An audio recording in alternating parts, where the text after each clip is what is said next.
수출 리스크 기업은 이렇게 대응하라라는 글을 남겼는데 이분 궁금하신 분들은 좀 찾아서 좀 읽어보시길 바라겠고요. 정리를 좀 해보겠습니다. 한 가지는 기업의 경영 의사결정 차원에서 제가 의견을 잠깐 간략하게 드리고요. 그 다음 역시 가계의 투자 의사결정 차원에서도 말씀을 드려보도록 하겠습니다. 자, 첫 번째, 기업의 경영 의사결정을 잠깐 보시면 글로벌 리스크가 엄청나게 확산되고 있죠. 그렇기 때문에 대응 능력을 강화해야 된다. 어떻게 대응 능력을 강화하느냐? 엄청나게 뭐 기준금리 인상이라든가 보호무역 조치 이런 여러 가지 큰 거시경제적인 이슈들이 많아서 거시경제 지표의 흐름이 엄청나게 뒤바뀝니다. 급변동이 엄청 심합니다. 특히 주요국의 위기 발생 가능성이 굉장히 높아집니다. 그러니까 이런 거시경제 지표를 면밀히 모니터링하는 어떤 조직 내에 하나의 기구를 둘 필요가 있습니다.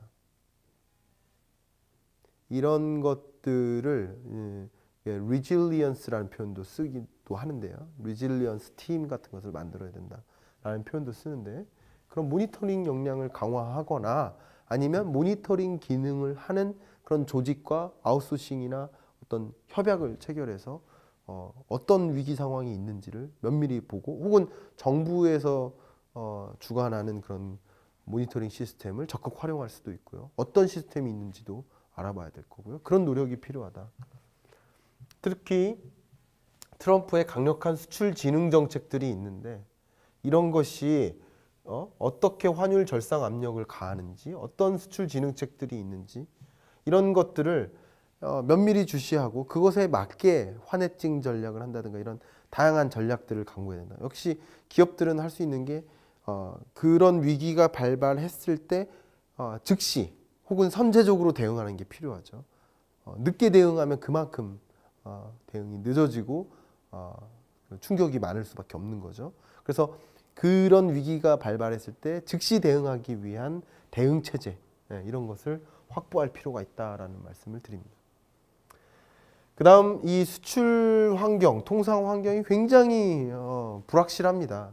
메가의 FTA들도 많이 체결되고 트럼프의 이 통화절상 압력이라든가 보호무역 조치들 단행되고 또 여러 다른 나라들이 같이 보호무역 조치들이 입안되는 중국뿐만 아니라 지금 유럽도 들고 일어나기 시작했죠. 유럽도 야 그러면 우리는 가만히 있냐? 뭐 이렇게 그러면 이게 무역 전쟁이 다시 되풀이되는 겁니다. 그렇게 됐을 때 우리는 어떻게 해야 되느냐?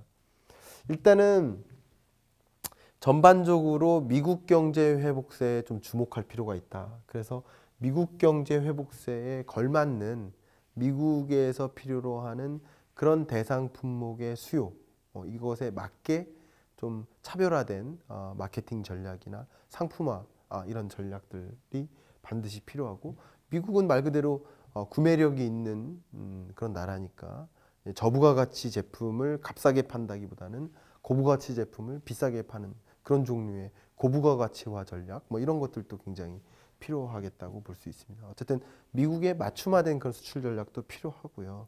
그리고 신흥국에 대한 의존도가 높은 우리나라의 수출 구조에서 좀 탈피해서 좀 수출 시장을 좀 다변화하는 노력. 이런 위기 상황에서 한 개의 나라에 철저하게 의존적인 그런 나라들은 그 나라가 위기 상황에 있을 때, 특히 미국과 중국 간의 전쟁이 있을 때, 우리는 미국과 중국의 거의 대부분의 무역을 의존하고 있을 때, 미국과 중국이 같이 그렇게 되면 우리의 수출은 같이 망하는 거죠, 그죠? 그러니까 그런 것들 차원에서 수출 대상국에 대한 다변화 이런 것들을 적극적으로 하고 새로운 수출길을 발굴하고 새로운 수출 전략을 만들어 나가는 이런 신시장 개척을 하는 이런 종류의 노력들을 좀 적극적으로 할 필요가 있다.